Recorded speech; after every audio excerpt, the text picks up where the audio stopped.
Today we're going to talk about logistic regression. But before we do that, are there any questions I can answer? No? Okay. Well, we're getting on in the course. We're here on week 5, logistic regression. One more week of material, and then it's reading week. Okay. Soon I'll post the materials for the last half of the course. But in a way, the hard stuff is done, in a way. The rest of the stuff is a little nitpicky and complicated, but it's not difficult. The concepts that we've learned so far are just going to be extended for the rest of the topics, so that's the good news. And the same is true for today. Today is about logistic regression, and it's going to get a little bit ugly. I'll have to be truthful. There's some slides with lots of equations on them. But just remember, you don't have to reproduce equations on the tests, but you might be asked about them to see if you understand how they work. But the fundamental idea of logistic regression is easy. It's just like we saw last week with multiple regression and the week before with bivariate regression. Logistic regression is the same concept except for one thing. The dependent variable, the variable that we're trying to predict, is not a continuous variable. It's not a variable that can take on any value. It's a binary variable. It can only take on one of two values, success or failure, alive or dead. Cancerous, benign, whatever it is, it can only take on two values, so it's binary. And because of that, a whole bunch of the assumptions of regular linear regression are violated, and so we have to do some special things. But that's the fundamental idea. So we'll look at the rationale in a little more detail.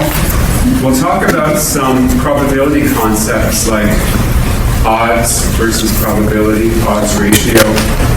We're going to introduce I was going to say an ugly-looking function, but it's not that ugly, called the logit function.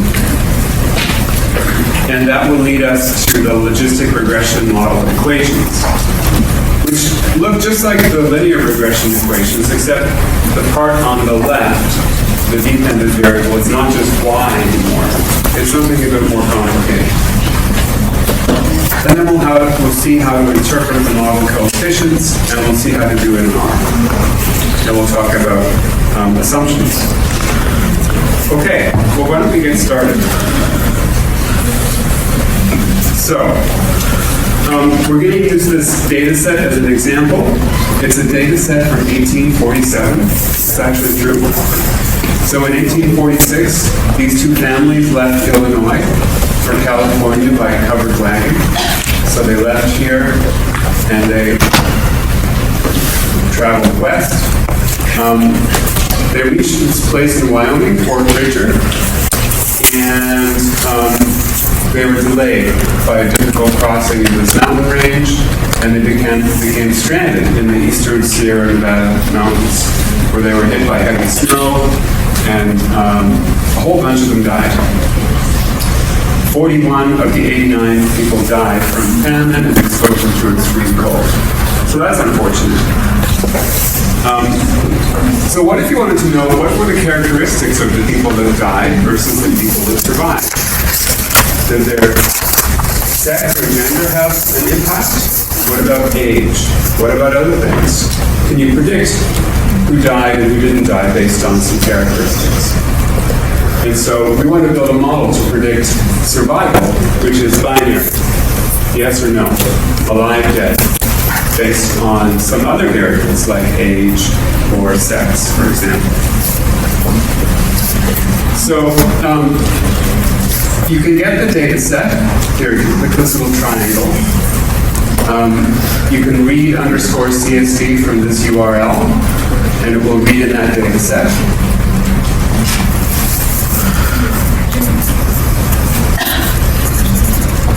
It has 43 rows and 3 columns.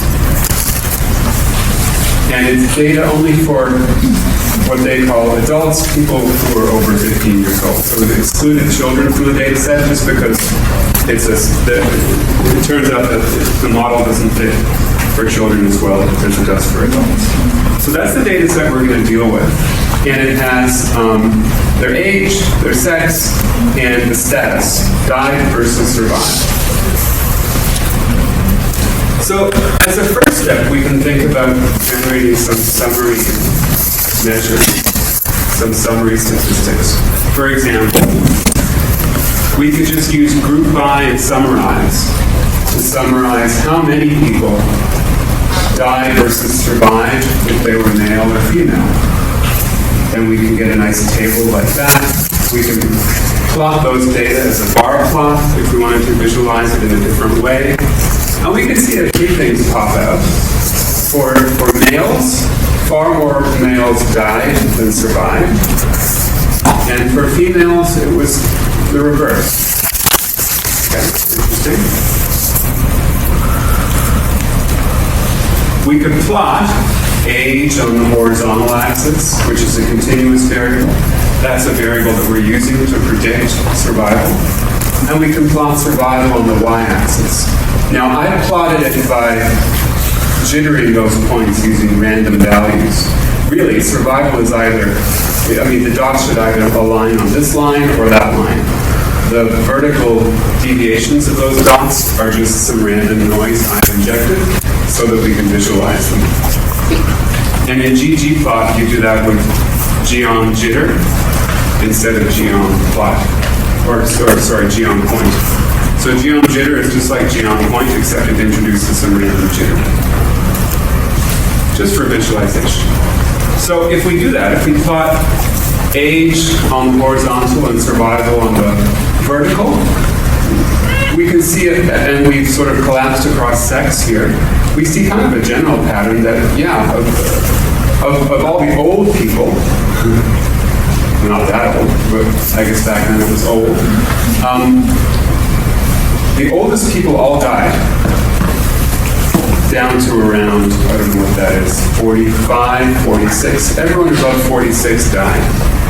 And below 46, it was a bit of a mixture. The very young, under 20, all survived. Well, two of them, there were only two. But you can see there's a cluster of people here who are very young, but all survived.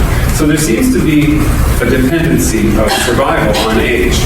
It's a little messy, but there seems to be some dependency. We could split this by sex and plot age versus survival for females and for males. And the same general pattern emerges. The oldest males and the oldest females all died. The youngest ones all survived. And then in between it was kind of a mixture. So these ways of plotting the data gives us kind of a visual estimate of what the relationships might be. Kind of like when we plotted scatter plots, correlation plots of independent variables against the dependent variables last week. It just gives us a visual way of examining the data and what patterns might be there. But what we really want to do is generate a model. So one way of asking the question is, what's the probability of survival given age? If I randomly pick someone who's a certain age in that donor party, can I predict what's the probability that they would survive? So logistic regression is what we can use to do that. It models the probability of a binary outcome as a function of one or more predictor variables. So in this case, it would model the probability of a status variable, which is binary. It's either survived or died. We would be modeling the probability of that as a function of age, which is a continuous variable. So age is a continuous variable. Status is binary. It's not continuous. It can only assume one of two values. Makes sense so far? Any questions so far? All right. So here's the kind of thing we want to end up with. So this plot that we were just looking at has age on the horizontal and status, either survived or died on the vertical. And remember, these little vertical deviations here I've introduced using jitter, just so we can visualize all the points. Here's what we want to end up with. We want age on the horizontal and not status, survived or died. Those are the dots. We want probability of survival. For a given age, we don't want to just know, did they die, did they survive? We want to know, what's the probability that they survive? And so that's what these two curves represent. One for female and one for male. And those curves are generated in ggplot using the geom smooth function, just like we did for linear regression. We used geom smooth method equals ln. Now we use geom smooth method equals gln. gln stands for generalized linear model. And we have to give geom smooth another option, which is family equals binomial. Does anyone remember what binomial is?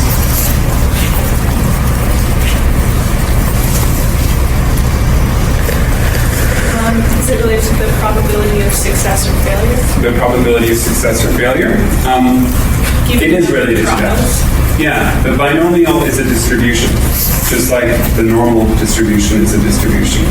And the binomial distribution is the distribution of successes or failures given a particular probability of success. Yeah, so that's what binomial refers to. And so when you give ggplot geom smooth method equals gln, family equals binomial, it's actually performing a logistic regression in order to generate that line. So we kind of jumped ahead in a way. That's how you sort of visually do it. But we want to actually numerically produce that model and look at the coefficients. But this is a preview of what we're aiming for. And you can see what we get out of it is a smooth function, where for any age, like 50, so if you're 50 and female, you can go to that line, and that line will read out the probability of survival. Not great for a 50-year-old. Less than 10%. Whereas if you're 20, then the probability of survival is very high, above 95%. And anything in between. So that's what logistic regression will give you. And you can introduce more than one predictor variable. So we have two curves here, one for male, one for female. So we have age and sex as predictor variables. But that's just graphical. So this shape of function, which is bounded by 1 and 0, which kind of has this curvy shape, this S shape, is called a sigmoidal function. That's what the word sigmoidal refers to, is that S shape. And it's important to have that S shape. It's important for this function to be bounded by 0 and 1. Why is that, do you think? Yeah? Because probability has to be between 0 and 1. That's right, because probabilities have to be between 0 and 1. The probability of something can't be less than 0. Probability can't have a negative value, and probabilities can't have a value greater than 1. If the probability of something is 1, it means it always happens. You can't have, 1.1. And that should give you a little thought about why we might need to do something special for logistic regression over linear regression. Because with linear regression, the line we produce can take on any value. Right? It's not that. Yeah. I wonder the reason that now doesn't follow an S-shaped distribution. Is it because the bottom cluster kind of ends up uplifted at the top? Yeah, so the question was, why does it end up as an S-shaped sort of function? It often ends up as an they all end up as some kind of S shape. The degree of curviness depends on the data that the function is fit to. So you're right, when the data are sort of clustered all around 100% on one end and all around 0% on the other end, and then a mixture in between, then you end up with this classic sigmoidal shape. When the data are a bit messier, as in the male data here, you get what looks like almost a linear function, but there's a bit of a curve to it. In fact, that's still a sigmoidal function, it's just one that's not as wiggly. Okay, so those are the ways we looked at the data so far, are descriptive ways of looking at the relationship between a predictor variable like age or sex and the dependent variable, probability of survival. But logistic regression is going to give us a quantitative way of describing that relationship. Just like with linear regression, we end up with a regression line, y equals beta 0 plus beta 1x. With logistic regression, we're going to end up with an equation with coefficients that let us say very specific things about the relationship between each independent variable and the dependent variable. Yeah. So with the S shape, it is not impacted at all by like what we use to generate the data, right? It's just going based off the data that we have. Yeah, the sigmoidal shape is just going based on the data. I mean, I should say that the equation that underlies the sigmoidal shape forces it to be bounded between 0 and 1. By nature, the equation that defines it, it can never take on values above 1 or below 0. So it's bounded, but the particular shape of it is determined by the data. Okay. Once we have an equation, of course, just like in linear regression, we can use that equation to predict outcomes for new observations, like to predict 5-year survival of breast cancer patients based on a selection of independent variables like tumor size, whether their lymph nodes are involved in a tumor grade. We can predict mortgage default. Yes default, no default, it's binary. Based on income, credit score, and debt-to-income ratio. Your bank is going to do that when you go and try to buy a house. And they're going to use a whole bunch of other variables too. But the bottom line is when the dependent variable is binary, when it can only take on two values, we have to use logistic regression. The independent variables can be continuous, like age. They could be categorical, like sex. They could be binary. They could be basically anything. But when the dependent variable is binary, that's when you have to use logistic regression. So let's talk for a second before we look at the equations. Why can't we use linear regression to model these relationships? So let's see what happens if we try. Here's the data for just females. Age on the horizontal and probability of survival on the vertical. And again, I just clustered these data points as 1 or 0, and I've added a bit of random jitter just for visualization purposes, not to fit the line. If we fit a linear equation to those data, we get that line, which, kind of goes through the data points.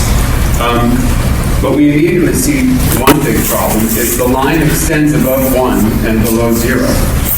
So if we're trying to predict a probability, it doesn't make sense to use a line that can take on values that probability can never take on.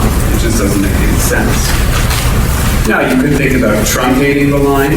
When it hits 1, just make it stay at 1, and you get a kind of a square-looking sigmoid, like a piecewise linear thing. You could do that, I guess. That would fix the range problem. But it wouldn't fix this problem, which we also violate a bunch of assumptions of linear regression by using data that can only take on two values. For one thing, the dependent variable is not linear. Right? The relationship between probability and age, as we see from that sigmoid is not linear. The residuals of this linear equation would not be normally distributed. Right? The residuals are the difference between the actual outcome and the predicted outcome. If the actual outcomes are only 1 or 0, only success or failure, survival or death, and you take the vertical distances of those values to a straight line along the range, you're not going to get a normally distributed set of residuals. You're going to get residuals that cluster. And we also violate the homoscedasticity assumption. So variance of those residuals will not be constant over the range. If the data cluster for young people where everyone survives and for old people where everyone dies, then the variance of the residuals will be very small at the extremes and then they'll get big in the middle. So that's not constant variance of residuals across the range. So in almost every way, we violate the assumptions of linear regression if we were to use linear regression on a binary variable. Now you can do it, and R won't complain. R will still perform the regression and give you the equation. You have to sort of remember, oh, that's not what I'm supposed to do. When the dependent variable is binary, we use logistic regression. Okay, any questions about that? Why we shouldn't be using linear regression?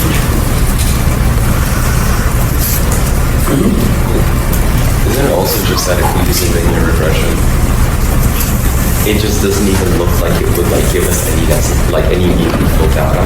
Yeah, so the question was, isn't another reason why we shouldn't use linear regression is that it just wouldn't give us any meaningful looking predictions. The line doesn't really correspond to the way the data depends on age. Yeah, and I guess that I kind of encapsulate that in the linearity part of it, that the underlying relationship is not linear.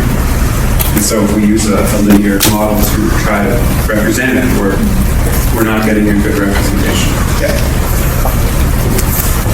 Okay, so let's talk about how logistic regression actually works then. What we're going to do is we're going to treat survive versus die, the binary outcomes, as successes and failures arising from a binomial distribution, where the probability of success is given by a transformation of a linear model of the predictors. So in ordinary linear regression, like last week, we just have a linear equation of the independent variables that we're using to predict the dependent variable. Now we're going to involve a mathematical transformation of that linear equation, which you'll see is the logit function, which will allow us to model this nonlinear relationship. And we're going to use the logit function because it's the right one to use for a binomial distribution. And this general approach of choosing a transformed version of a linear equation to model a nonlinear relationship of a particular kind, that general approach is called generalized linear models, GLMs. And in a way, linear regression, like we saw last time, is also a form of a generalized linear model. For linear regression, what's the distribution that we're assuming for the dependent variable? It's not a binomial distribution where there's success or failure. What's the usual distribution we assume when we model the dependent variable? Yeah? Normal distribution. That's right, a normal distribution. Exactly. So for a binomial distribution, the parameter of that distribution is P, the probability of success. Flipping a coin gives you outcomes that fit a binomial distribution. And if the coin is fair, the probability of a success is 0.5. For a linear model, like last week, if the distribution we're modeling is a normal distribution, what are the parameters of that distribution that we have to care about? Well, what's the main parameter that we're modeling? What are the parameters of a normal distribution? There's two. Slope and also intercept. Slope and intercept. Those are the parameters of a line. I'm thinking of a normal distribution. Yeah, a bell function. That's right, the mean and the standard deviation. So the normal distribution has two parameters, the mean and the standard deviation. The binomial distribution has one parameter, P, the probability of success on any individual trial. So that's the general approach we're going to take. But let's just do a little quick reminder of the binomial. Did you do binomial distribution last term, or was it before that? No? Have you ever seen it before? Binomial distribution, flipping coins? Some say yes, some say no. All right. Well, we'll do a quick recap of it. If you want to see the code that generates this, you can look in this little time. What I'm plotting here, so first, the binomial distribution, if I said one parameter, I kind of lied, it has two. It has n, the number of trials, and p, the probability of success on a given trial. So if I flip a coin, a fair coin 20 times and count the number of times I get heads, that will fit with the binomial distribution. N, the number of trials, is 20, and P, the probability of success, is 0.5, 50-50. 50% chance I'll get a head effective coin. So if I flip the coin 20 times, this is the probability distribution that I'll get this many successes, this many heads. So the most common outcome is I get 10 heads, right? If I flip a coin 20 times, 10 times it'll be heads, 10 times it'll be tails, if it's a fair coin. But that doesn't necessarily always happen. If I gave each of you a coin and said, flip it 20 times and count the number of heads, you wouldn't all say, I got 10, right? Some of you would get 10, most of you would get 10, some of you would get 9, some of you would get 11, maybe a few of you would get 15 heads and 5 tails, but that would be pretty rare. And maybe one of you would get one heads and 19 tails. That's possible. It's not very probable, but it could happen with some low probability. So that gives us the binomial distribution. And you'll get a different distribution if the probability of success is not 0.5. So if the coin is not fair and the probability of getting heads is only 0.2, then the most likely outcome, if you flip a coin 20 times, is you'll get 4 heads. Why 4? Yeah. 4 is a fifth of 20. That's right. 20 times 0.2 is 4. So that's the most likely outcome, is 4. But some of you will get 0 heads, and some of you might even get 20. It'd be unlikely, but it could happen. And that gives you the relative probabilities of each of those different outcomes. Okay, so that's one thing. That's the binomial distribution. So all generalized linear models have to have 4 components. 1, there's some outcome variable being predicted, and 1 or more predictor variables that we're going to use to predict the outcome. Just like linear regression last time. We have an independent variable and a dependent variable and 1 or more independent variables. We have to say what the probability distribution is that describes the outcome variable. So in regular linear regression, that probability distribution is the normal distribution. That's assumed to be the thing in operation that produces variability in our dependent variable. For logistic regression, when we're trying to predict a binary outcome, it's not a normal distribution, it's going to be the binomial distribution. The third component is we have to have a linear model. Beta 0 plus beta 1x plus beta 2x2 plus beta nxn, where this, what is that? Is that gamma? I forgot the name of that Greek letter. Does anyone know? I don't remember. Let's call it gamma. It's not gamma though. Oh, nuts. I can't remember. This thing equals our familiar linear equation. That's the linear equation we saw last week for multiple regression. There's an intercept, and then there's a slope coefficient on each independent variable. But instead of predicting y, we're not predicting y anymore. We're not predicting the dependent variable. Well, we are, but not with this equation. This equation is predicting this intermediate quantity, whose name I can't remember. Nu? Is it nu? Look it up, it's like eta. Oh, eta. Is it eta? Yeah. Okay, thank you. ETA, eta. Good. So we're using the linear equation to model eta, which is not exactly the dependent variable. It's an intermediate quantity that we're going to change with a link function. A link function that will link this linear equation, eta, to our dependent variable, which is binary. So the link function, we can think about it going in 1 of 2 directions. We could call it function g, and eta models the function g's So G gets applied to a probability of success P, and that equals eta. Or we can think about the other way around. We can think about the inverse link function, G inverted, of eta, and that gives us the probability P. And that bottom one is the one that's going to be the one that we're actually going to use, that bottom formula. Because what we want at the end of the day is a model that predicts P, the probability that those people in the donor party will survive.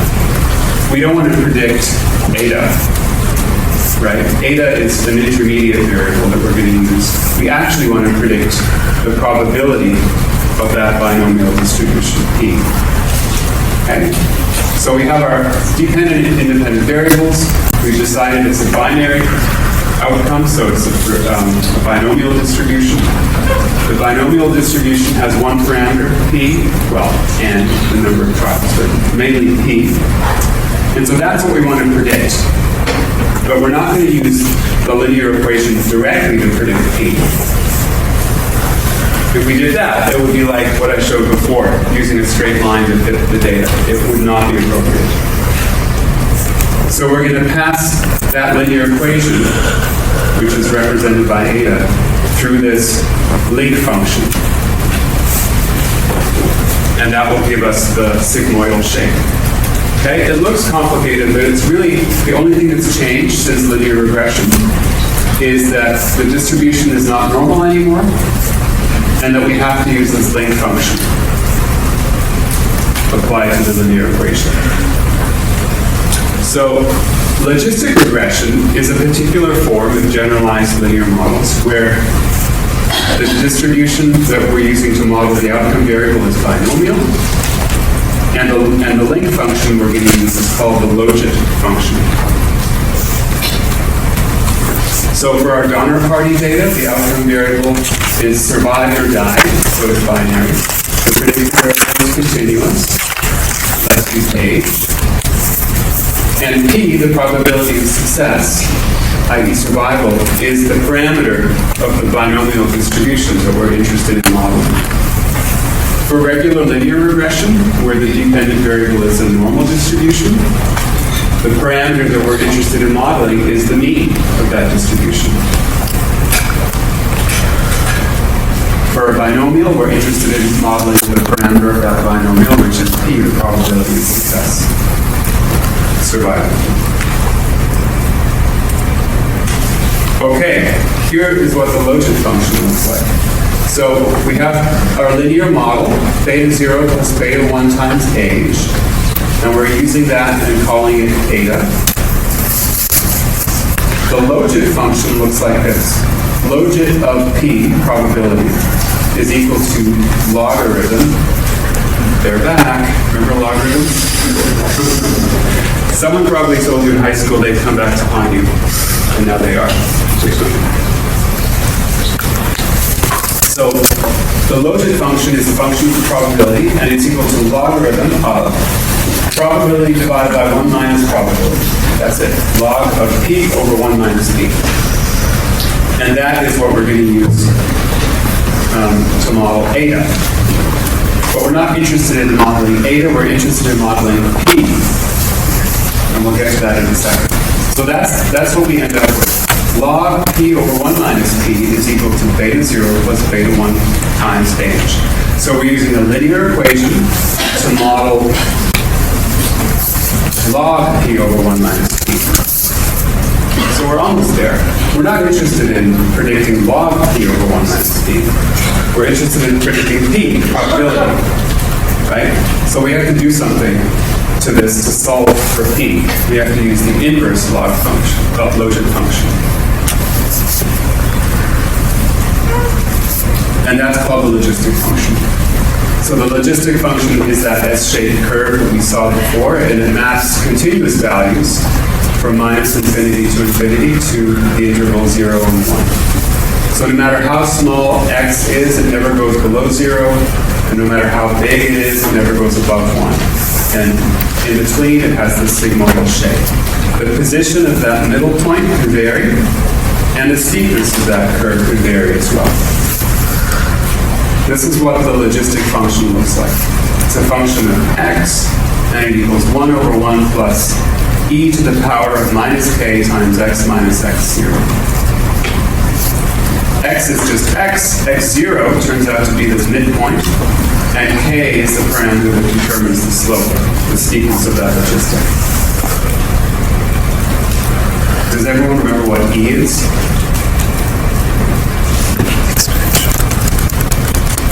Who wants to remind us what e is? Does anyone remember from that? Yeah? Euler's number. Yeah, it's Euler's number. And actually, I recently found out the right way of pronouncing Euler is Euler.